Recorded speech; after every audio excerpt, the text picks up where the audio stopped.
do we fix your digital Etsy shop? How do we fix your digital products so that they actually sell on Etsy? In today's video, I'm going to give you 9 things to do in your Etsy shops so that you can actually start seeing traction and sales. And the way we're doing this is that we're gonna actually go into your shops. In a previous video, you left a comment with your Etsy shop names for us to critique. So we are going to dive into your actual shops today, and I'm going to use them as examples to show you 9 ways that you can improve your Etsy shops today. And if you're new here, welcome back to my channel. My name is Dylan Jaris, and I'm an Etsy seller of over 7 years. I've sold over $1.5 million in revenue on the platform, and that's over $1 million in profit. And now I'm teaching almost 1,500 Etsy sellers, just like you, how to scale their businesses to multi-6 figures. And my entire background is corporate e-commerce, so that is really what I have infused into everything I teach on this channel and in my program. So let's get into it. You have an Etsy shop, maybe digital products, and they're just not selling. Or maybe they're selling and you're getting like 1 sale a week or even like 5 sales a week. It's not exactly that 10K per month that we thought we'd get when we started an Etsy shop. Maybe you can relate to that. So part of what I do as an Etsy coach is that I dive into my students' shops and I help them fix everything. I point out exactly what to fix so that they don't waste their time wondering, did I do this right? So let's dive into the first one. In this shop, they have over 200 sales, but what I am seeing is that it's mostly wall art. And I actually think starting in 2023, there is a little bit of proof of concept here that people like the designs enough to get 200 sales. Now, the thing I'm going to point out here is that sometimes wall art is not the way to go. So if you're starting to see that people are liking your digital files, you might be inclined to think that I should just continue on this path and make more digital files. Depending on what your end goal is for this business, assuming you want to make a lot of money, I would take that information, they liked the digital files, and I would do something else with those images that they liked. I think that if this seller took these files and put these images on other things, they would make so much more money. Now, there's a lot more that this shop needs help with outside of just the product mix, but I think the biggest takeaway here is they've gotten a glimpse of some proof of concept that people like the aesthetic and the designs, but I think they're leaving so much money on the table by staying only digital. And I would go right into print on demand and take this period of time where they were only digital as an experiment, as a test period to really learn from the customers what they like. So if you're a digital shop that's starting to see a little bit of traction, consider leveraging your images in different ways and your revenue is going to go up so much faster. All right, the second shop here, they only have 20 something sales, over 200 listings, and I see a huge opportunity to drive up their average order value. So they're just selling these SVG files, right? If you see, the most expensive thing in this shop is $1.82. Huge problem, right? So having listings that are $1, that's fine, but there absolutely needs to be bundles. So I'm thinking an entire shop bundle showing everything in the shop, and even collection bundles, like a Christian bundle, right? With faith-based things, high school football, homecoming, high school sports bundle, that could work. And I see they have the mom bun theme going. You could go with like a mama bundle. I think the shop would really drive up their average order value much faster if they were doing that. If you're selling like SVGs, treat it like a big mock-up shop. They sell bundles. It's the individuals, but they really rely on the bundles. I would do the exact same thing. The other couple issues that I see just glaring kind of with the shop is that some of the designs are more simple. Smile, happy life, created, coffee, breathe, happier, faith, girl power. Like some of these designs are just very simple. I think that I would try to make it less vanilla, a little more spicy, especially as we get into these like believe, coffee, happy vibes, right? We need to just step up the spice, I would say, in this one. And then the SEO. SEO would definitely be something we'd overhaul. Wouldn't take you very long because you only have 200 listings. Just a couple extra things for that shop. Now this next shop, it has over 2,400 sales, but I see that it was opened back in 2013. So I'm wondering what their monthly traffic and revenue is like in reality. There's a lot of opportunity here to expand the product mix and to serve the same customer in more ways. Right now, the shop is very focused around Procreate brushes and paper textures, right? But they have 45 listings. I'm sure they could serve this customer. I'm sure they could sell them more things. Ultimately, we focus on lifetime value of the customer, LTV. So how can we serve them for at least 4 to 7 years? How many ways can we serve them? If they're spending money on this with her, what else would they buy from her? Do not get too focused on a niche when you are digital. The Procreate brushes niche, too niche. We want to instead focus on that customer who is buying those. What else would they buy? What else are they buying? And how can you offer that to them? The next shop is interesting. So this is digital items for NICU 2, baby showers, birthdays, right? 173 listings. One thing that I'm seeing right away is there's no custom sort, which would really help just because there's so many different kind of aesthetics going on here. Collections, perhaps. Custom sort would be a great tool, and they should probably upgrade to Etsy Plus as well. The other big thing I would focus on with this shop is the main listing photos, those thumbnails. Something with digital that's different than a physical handmade item. That first mock-up is really a direct reflection of what the customer thinks they will receive in that digital product. So that digital mock-up, the way that you space things out, the fonts you use, spatial awareness going on within that mock-up, to the customer that tells them what to expect within the file itself. Let's say something like this one right here, NICU milestone cards, right? It kind of blends right into the background, so there's not very much contrast. You can't really read what's on it. You can't really read these, especially on mobile. No one would be able to read these. So if you can't read them on the thumbnail, then it might make the customer think, how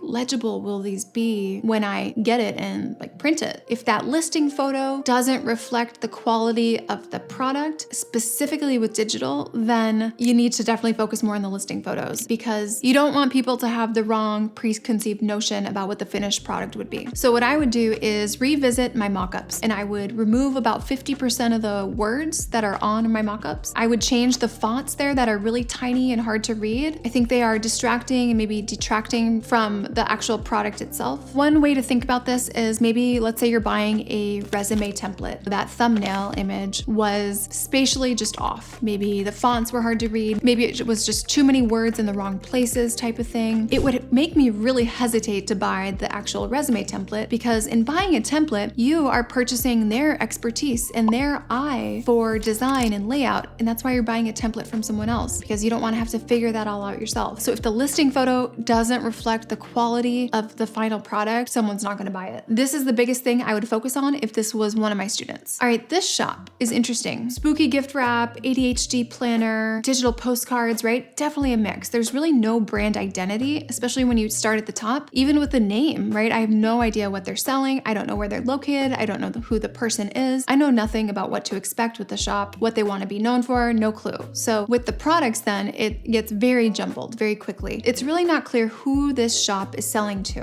who the customer is. One thing to keep in mind is to have a really clear focus on who you're selling to and your brand identity with a digital shop, even more so than you would if you had a physical product shop. Because a digital product shop that feels like a flea market, it's honestly almost worse than a physical product shop that feels like a flea market. The physical side, you can almost get away with it a little bit more because people are used to actual flea markets, right? And that concept, but the digital side, it can really kill your conversion and make people just leave right away. So with an all digital shop, stay really hyper-focused on your branding, your aesthetic, and your customer. All right, this next shop, they have a mix of prints. And then if you look at the back, they've kind of added in some print-on-demand items. One of the biggest things that's standing out to me is that by looking at the top of this shop, I have no clue what they want to be known for, what to expect. It's just kind of a generic kind of Arial font, instant download art prints. Not exactly exciting me. It doesn't feel like strong branding. Not really sure what kind of prints, what the vibe will be once you scroll down. No clue what to expect. I would definitely replace that whole banner and probably their logo. The shop name's pretty cool, but I have no idea what they want to be known for yet. Now, when you scroll down, you see a pretty cohesive aesthetic with the wall art, right? These digital files, but then you see a sprinkle of this print-on-demand t-shirts. It's about baking and camping all of a sudden. My gosh, baking, camping, and then Zen vibes wall art. So it just doesn't quite fit. You can absolutely add print-on-demand t-shirts to a digital wall art shop. You can totally do that, but I recommend that it be within the same aesthetic. Let's just make sure that the t-shirts fit within this kind of modern, geometric, abstract print vibe. So whether it be the same hues or even fonts that are complementary to that, they're going with a plant vibe. So maybe even having some botanical kind of inspired designs, even putting some of these images, maybe the silhouette, right, onto t-shirts or onto some apparel or drinkware, that could make sense. But I wouldn't jump right from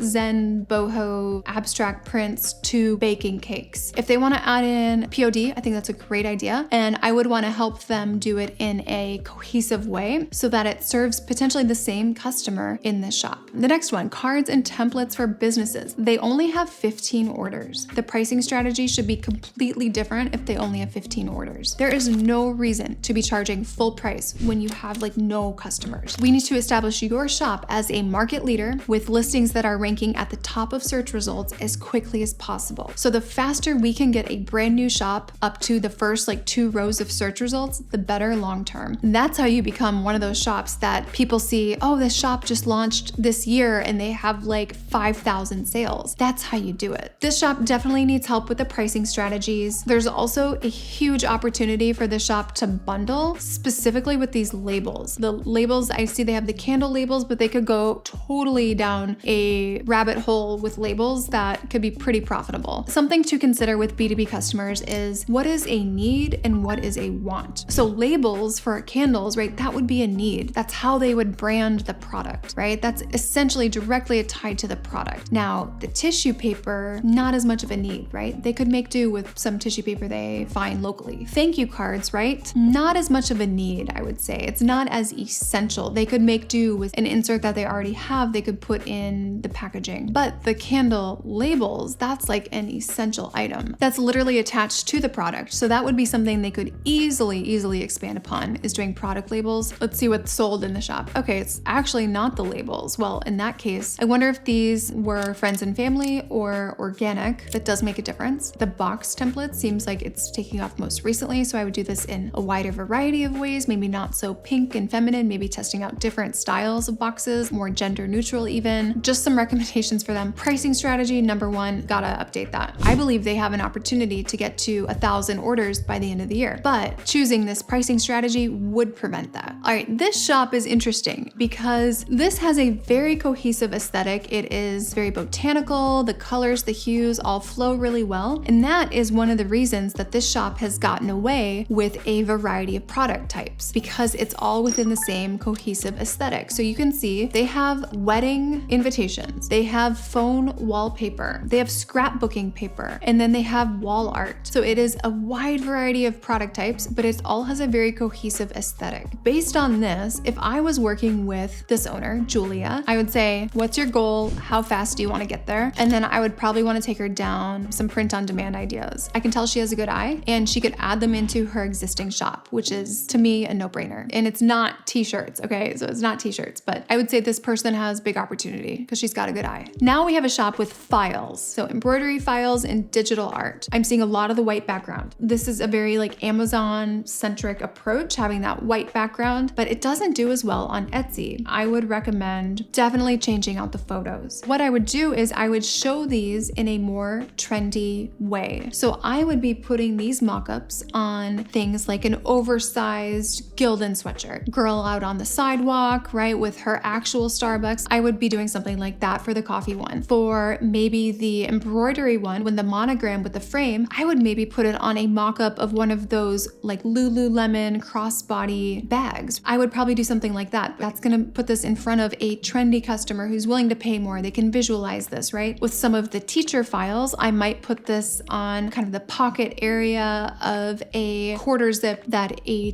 teacher might actually buy and wear. People buying this might be for themselves, but it's probably a B2B customer. You want them to be able to visualize what they're actually putting that on, whether it be the hat, the oversized sweatshirt. Helping them visualize it just removes friction from the purchasing process. And then I would want to work with them on where they are getting their inspiration, because we definitely don't want to be doing our trend research on Etsy. I would want to teach them a Pinterest trend research strategy. With this type of a shop, we want their product mix evolving pretty quickly. I could actually already think of like at minimum 5 extra designs that this person could add to their shop that's not in here and that I haven't even seen on Etsy. The shop, I would say, needs to work on the packaging, the positioning, bringing in new trending items frequently. Because they're selling to other businesses, businesses are trying to stay ahead of the trends. You want to be able to offer them what they need to do that. The other thing, if this shop, if she can stay ahead of the trends and be one of the first to Etsy offering like more trending designs, they're going to keep coming back to see what new things she has. So I think it's an easy win to drive up the lifetime value of her customer. Same strategy that I would put into like an SVG shop, by the way. I hope you enjoyed this video and the recommendations that I made for these shops. I hope you can take these lessons and apply them directly to your shop this week. I challenge you to do that. If you would like your shop critiqued in a future video, leave a comment below with your shop name and then what part you would like critiqued so that I know then what part of the shop I could look at specifically for you. All right, so don't forget to subscribe to the channel and then I will see you in the next video.